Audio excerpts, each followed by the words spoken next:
Hey guys, I dated Josh. We don't have to talk about it.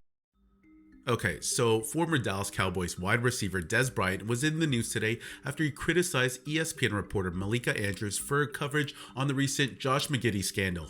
First off, the allegations against the OKC guard, who's 21, is that he had an inappropriate relationship with a 15-year-old minor. Now, all this news you probably haven't seen in the mainstream media, but mostly on social media sites like Twitter.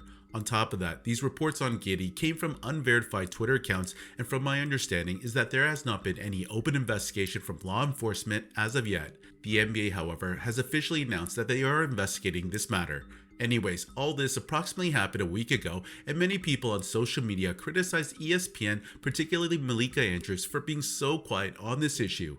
Now, for those of you who don't know, Stephen A., with all due respect, this is not about pointing the finger.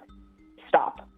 What became apparent to me in this press conference is that we do not have all of the information here. And it was frustrating to me that the Celtics declined to elaborate or to give more specifics about what exactly the rule breaking was that led us to this point. So that I just want to get that out of the way first. But to answer your question, Molly, I think what stood out to me, I think what stood out to me is that Brad Stevens, he was upset. That's what stood out to me about what he termed rampant Twitter BS is the word that he used, that women were unfairly dragged into this within the Celtics organization. You could see that Brad Stevens was visibly upset about this. And I also found that to be gross and unnecessary, that folks were bringing in the names and the images of women that is just not a fact, that was purely speculation. And so to me, that is what stood out. But the Celtics as an organization could have done more, and short of doing more ahead of this yesterday, they could have owned that responsibility in this press conference. I understand that there were legal parameters that they had to operate within for everybody involved, and I appreciate the fact that they brought in outside counsel and did a thorough organization, and I think that that is something that was clearly necessary in this situation. But the fact that it was able to go on all day, the fact that we are sitting here debating whether somebody else should have been suspended or not, we are not here, Stephen A., to further blame women. That is not why we are here. First of all, let me be very clear. I don't appreciate where you're going with that. I'm not blaming anybody but Ime Udoka. We'd be remiss not to also mention that Mazzulla was arrested twice at West Virginia, once in 2008 for underage drinking and aggravated assault. He pled guilty, paid a fine, and then again in 2009 for domestic battery after an incident at Morgantown Bar. The domestic battery case never went to trial. It was settled in August of 2009. He paid a $100 fine and court costs, plus had to do 40 hours of community service. Now, that was 13 years ago. He settled and paid both fines. So, Woj, why are the Celtics choosing him as their next head coach? Adrian Payne was shot and killed in Orlando, Florida. Played 4 seasons in the NBA with multiple teams. In 2018, he was waived by the Magic after he was named in a report by ESPN's Outside the Lines that he'd been involved in an alleged sexual assault at Michigan State in 2010. No charges were filed in that case. His name did surface in court testimony involving a case where his former teammate and another man, they've been indicted for capital murder. Okay, so you get my point here. She tried to eviscerate Stephen A. Smith on First Take during the whole Ime Udoka scandal after the Celtics coach had an improper relationship with a staff member. She then called out Joe Mazzulla, who became the interim head coach for the Celtics after the scandal broke out, and gave harsh criticism about his past. Then a month later, during the reporting of Adrian Payne's death, Malika Andrews thought it was okay to bring up the ex-Michigan State star's alleged essay scandal while talking about his death from a shooting.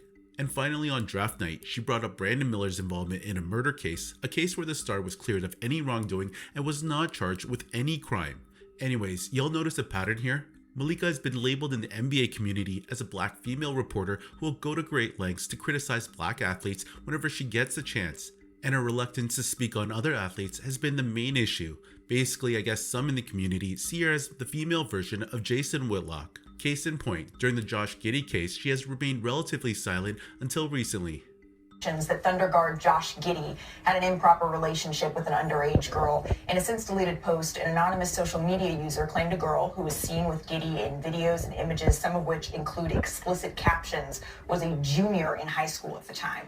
Giddey, who's 21, he declined to comment on Friday, and despite the serious allegations, Giddey is yet to miss a game this season, and Thunder coach Mark Daigneault, he said he will continue to be in the lineup, saying, quote, "Just with the information we have at this point, that is the decision we've made. It's obviously a league matter at this point, and the ball is in their court on that." Now, a league spokesperson told me this morning that the NBA is still in the process of gathering information, and we will continue to update this story as the news develops.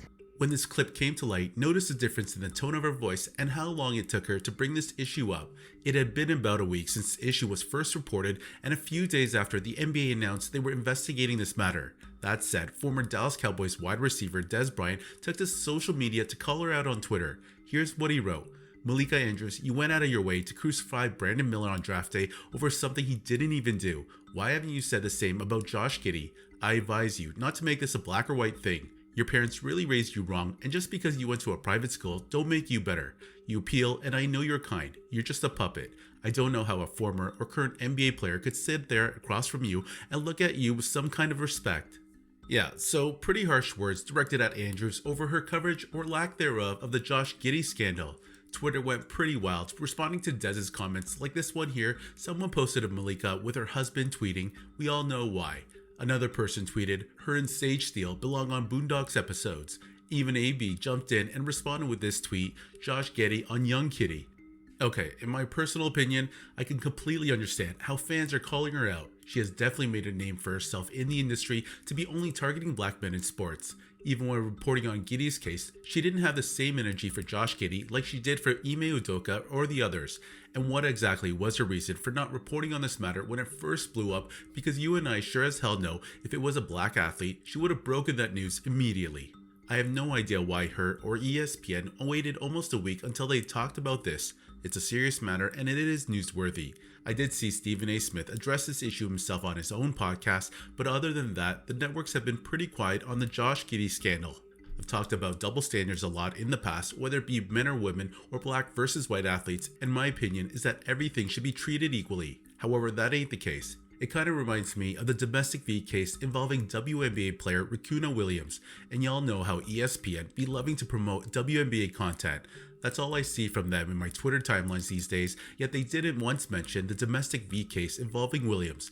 I don't know if it's because she's LGBT or a woman, but a domestic V incident in the NBA or NFL would have been breaking news on ESPN. Basically, it just goes to show you the hypocrisy on ESPN about how they treat the news depending on who is being covered. Anyways, what do y'all think of this story? Is Malika Andrews not reporting the news with the same energy when it comes to white athletes?